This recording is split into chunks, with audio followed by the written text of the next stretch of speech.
Hello friends, இன்றைக்கி நம்ம வீட்டிலையே எப்படி ஃப்ரூட்டி செய்கிறதுன்னு பார்க்க போகிறோம். ஃப்ரூட்டி, மாசா, ஸ்லைஸ் எல்லாருமே இந்த சம்மருக்கு நம்ம ரொம்ப விரும்பி குடிக்கிற ஒரு குளிர்பானம். அதை நம்ம எப்படி வீட்டில் செய்கிறதுன்னு பார்க்கலாம்.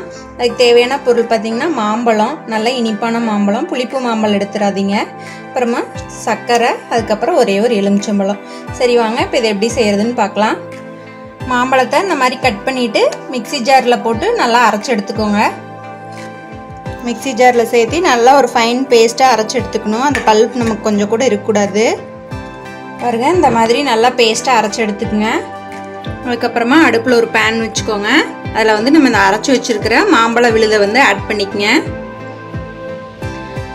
கூடவே சர்க்கரை 50 கிராம் எடுத்துக்கோங்க. நான் 3 சின்ன மாம்பழம் எடுத்துருக்கேன், அதனால் சர்க்கரை ஒரு 50 கிராம் சேர்த்திட்டேன்.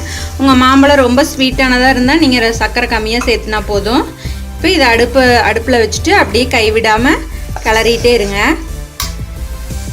ரொம்ப கொதிக்கணும்னு அவசியம் இல்லை. நம்ம இந்த சர்க்கரை கரைஞ்சி லேசாக ஒரு கொதி வரும் பாருங்க, அது வரைக்கும் நம்ம இதை கிண்டி விட்டுட்டே இருக்கணும். இப்படி கைவிடாமல் கிளறிட்டே இருங்க, இல்லைன்னா அடி பிடிச்சிரும். அடுப்பு கொஞ்சம் மீடியம் ஃப்ளேம்லேயே வச்சுக்கோங்க.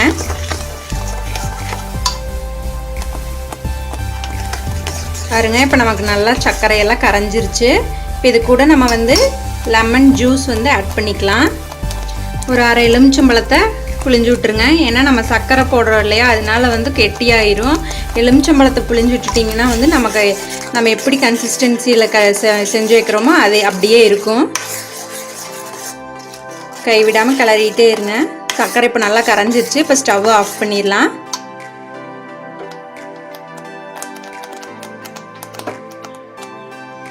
ஸ்டவ் ஆஃப் பண்ணிவிட்டு இது நல்லா ஆற விடுங்க. இப்போ நமக்கு அந்த மேங்கோ பியூரி நல்லா ஆறிடுச்சு. இப்போ இதை நம்ம ஒரு கப்பில் சேர்த்துக்கலாம். இப்போ 2 ஸ்பூன் ஆட் பண்ணியிருக்கேன். இப்போ இதில் நீங்கள் 1 கப் தண்ணி ஆட் பண்ணிக்கலாம்.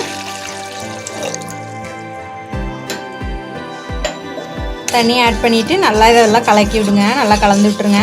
இதில் நீங்கள் டேரெக்டாக ஐஸ் வாட்டரே ஊற்றி கூட நீங்கள் சர்வ் பண்ணிக்கலாம். இப்போ நான் இதை சும்மா அப்படியே கலந்து ஃப்ரிட்ஜில் வச்சு கொஞ்சம் நேரம் சர்வ் பண்ண போகிறேன். அதனால் நான் ஐஸ் வாட்டர் ஊற்றலை. நீங்கள் ஐஸ் க்யூப்ஸ் வேணுனாலும் இதில் ஆட் பண்ணிக்கலாம். இப்போ நம்ம 3 மாம்பழம் எடுத்து செஞ்சுருக்கோம் இல்லையா, இதில் 1 லிட்டர் மாசா அளவுக்கு 1 லிட்டர் ஃப்ரூட்டி அளவுக்கு நமக்கு கிடைக்கும். இந்த மாதிரி நீங்கள் வெறும் பியூரியை மட்டும் அப்படியே ஃப்ரிட்ஜில் ஸ்டோர் பண்ணி வச்சிங்கன்னா 10 டேஸ் வரைக்கும் வச்சுக்கலாம்.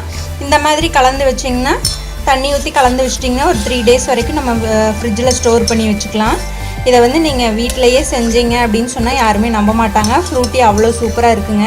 கடையில் வாங்குகிற ஃப்ரூட்டி மாதிரியே எக்ஸாக்டான டேஸ்ட் கிடைக்கும் நமக்கு. இதே மாதிரி நீங்களும் ட்ரை பண்ணி பாருங்கள். இந்த வீடியோ யூஸ்ஃபுல்லாக இருந்தால் உங்கள் ஃப்ரெண்ட்ஸ்க்கு ஷேர் பண்ணிக்கோங்க. உங்களோட கமெண்ட்ஸ் எங்களுக்கு சொல்லுங்கள். தேங்க்யூ.